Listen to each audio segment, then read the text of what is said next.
E esse tipo de coisa é imperdoável, a gente não pode continuar mais aceitando esse tipo de situação.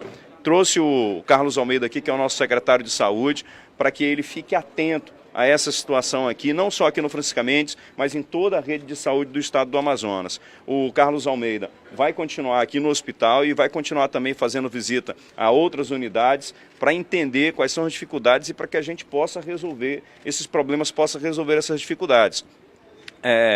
Eu tive conversando ontem com o Carlos, que esteve me relatando algumas coisas que me deixam muito preocupado com relação à saúde pública. Lá na Secretaria de Estado de Saúde não se tem o controle dos contratos que foram feitos.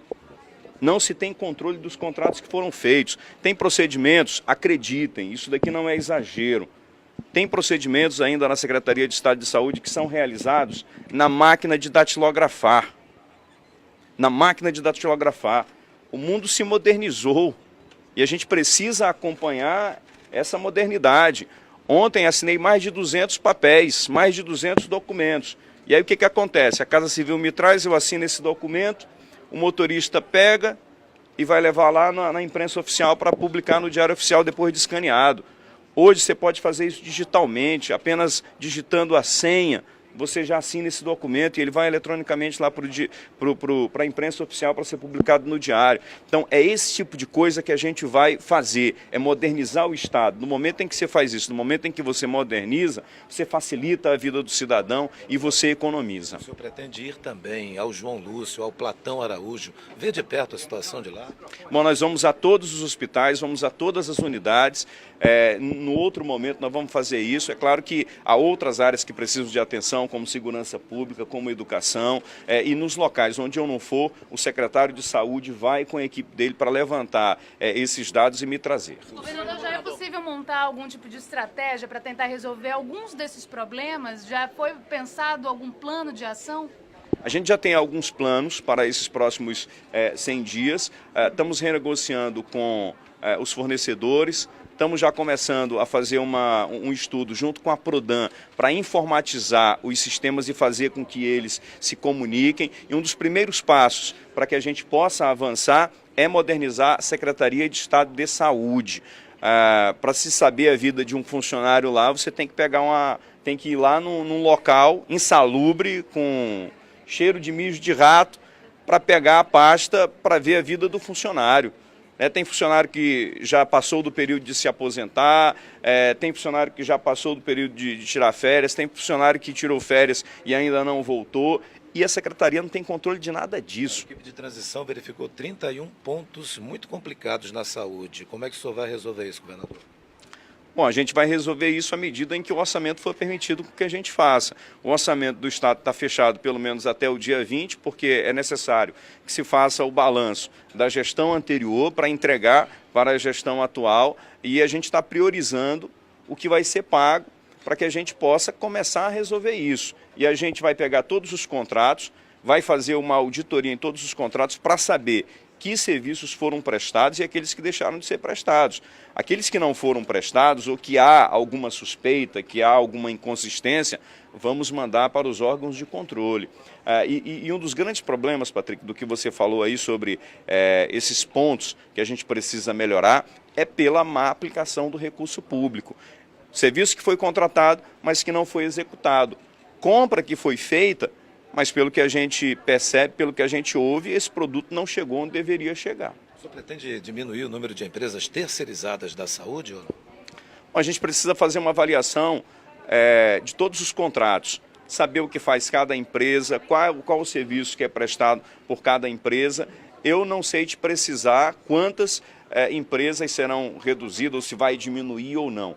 O meu objetivo é fazer com que essas empresas sejam eficientes, que elas entreguem aquilo que foi contratado pelo governo do Estado. É isso que a gente tem que fazer, é isso que a gente vai fazer. Como ficam os concursos que estão em andamento, como o SEDUC e a DAF, que estão previstos da segurança pública?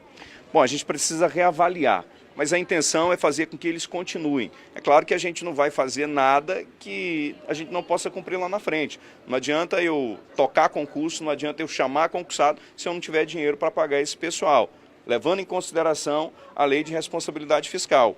O ano de 2018 fechou com gastos na ordem de 48,7% com gasto de pessoal. O limite máximo para você gastar com o pessoal é de 49%. Quando você ultrapassa esse limite, você fica impedido de realizar uma série de procedimentos. Então é preciso, claro, respeitar a lei de responsabilidade fiscal. O senhor já conversou com os candidatos à presidência da ALI ou não vai interferir na eleição da presidência lá, da mesa diretora? Bom, isso daí é uma prerrogativa da Assembleia Legislativa e a minha missão aqui é manter um bom relacionamento com quem for o próximo presidente da Assembleia Legislativa. Mas já estou conversando com todos os deputados, não só com os candidatos, mas com todos os deputados, né, que foram reeleitos e eleitos. Você pretende reunir com o prefeito de Manaus, Arthur Virgílio Neto? Você vai falar com ele? Sim, inclusive ontem, eu já estou revelando aqui, ontem eu tive uma conversa com ele por telefone, conversei com ele. Foi uma conversa longa, para que a gente possa marcar um encontro, uma reunião, para que a gente possa encontrar esses assuntos e áreas afins em que governo do Estado e prefeitura podem trabalhar, sobretudo na área do transporte coletivo, de infraestrutura e de outras situações que a gente precisa colocar em pauta. Governador, quando o senhor falou recentemente, o senhor disse que o ex-governador amazonino fez uma porção de maldades para atrapalhar a sua gestão. O senhor pretende processar o ex-governador? Olha só, o que nós vamos fazer? As atitudes que foram tomadas, como processos licitatórios, como decretos que foram feitos de forma graciosa, nós vamos encaminhar para a PGE, para a CGE, para a avaliação, e aí eles vão encaminhar para os órgãos de controle. O que foi feito pelo ex-governador não foi feito contra mim, não. Essas maldades que foram maldades feitas contra o povo, contra o cidadão, né? Ele foi para a televisão dizendo que ia ajudar a atual gestão, mas pelo contrário, né? Ele foi atrapalhar, e o que ele pudesse fazer de maldade, ele fez. Então, assim, eu não vou processar porque não tenho nada contra ele, eu, enquanto pessoa, não tenho nada contra ele. Agora, na condição de governador eleito, com a votação recorde, tenho o compromisso de resguardar o dinheiro do cidadão, o que é de interesse do cidadão. E a gente vai mandar para os órgãos de controle para avaliação. O ex-governador também. O governador criticou a sua equipe de transição, né? Falou inclusive que os números não são reais. Eu queria que o senhor comentasse essa declaração dele, inclusive ontem nas redes sociais. Bom, a nossa transição foi feita por uma equipe de mais de 50 pessoas, de gente séria, inclusive com o apoio do MBC, que é o Movimento Brasil Competitivo, que tem como patrono o Jorge Gerdau, que é um empresário muito respeitado no país, é uma instituição que tem mais de 17 anos, já acompanhou o processo de transição em vários estados, em vários municípios. Inclusive, o Movimento Brasil Competitivo emitiu uma nota ainda ontem para a imprensa, reafirmando o levantamento que foi feito. E aqui volto a repetir o que eu disse. Nosso déficit orçamentário é de R$1,5 bilhão de reais. Nós temos dívidas na ordem de 850 milhões de reais. Só na área de saúde, mais de 600 milhões de reais. Há aproximadamente um ano que o governo do estado não paga a conta de energia elétrica, e aí não tem como você usar como desculpa de dizer assim, mas a Eletrobras está me devendo. Uma coisa é uma coisa, outra coisa é outra coisa. Se a Eletrobras está te devendo, judicializa, vai lá e cobra. Mas isso não justifica você não estar pagando energia elétrica. O estado também deve muito do pagamento de fornecimento de água. Enfim, a todas essas dificuldades, nós já encaminhamos esse relatório, inclusive, para os órgãos de controle, para o Ministério Público, para o Tribunal de Contas do Estado. Antes, há 10, 15 anos, você falava uma coisa, alguém contradizia, e aí as palavras acabavam se perdendo no tempo. Hoje não, hoje tem como você comprovar, tem como você provar isso. E os dados estão disponíveis para qualquer órgão de controle que quiser.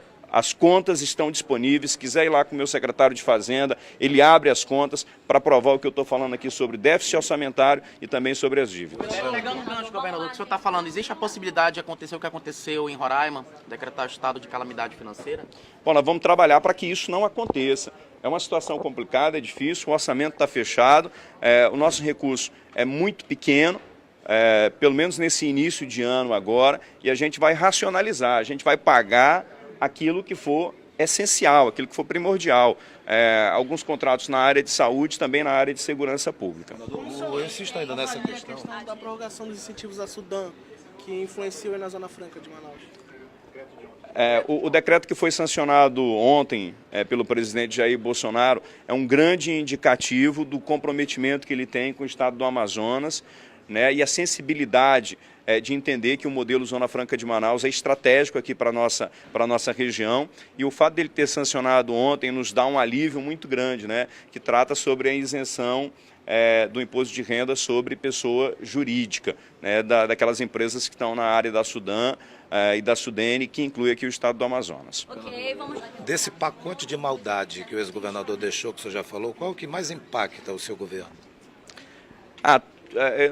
Não tem como eu dizer uma que impacta mais, né? Porque a gente ainda está apurando vários decretos que foram publicados, criação do CONFAS do Conselho Fiscal sem passar pela Assembleia, entrega de bens do Estado, para o Estado, sem que houvesse consulta à Assembleia Legislativa, enfim, uma série de situações, licitações com sobrepreço, licitações direcionadas para que uma determinada empresa pudesse ganhar, enfim, há uma série de situações como essa daí que nós estamos revendo. Vamos, o que for, o que der para revogar, o que der para judicializar, o que der para mandar para a PGE, para a CGE, a gente vai fazer. O senhor tem conhecimento da extinção da Força Tática? E se tem, por que aconteceu isso?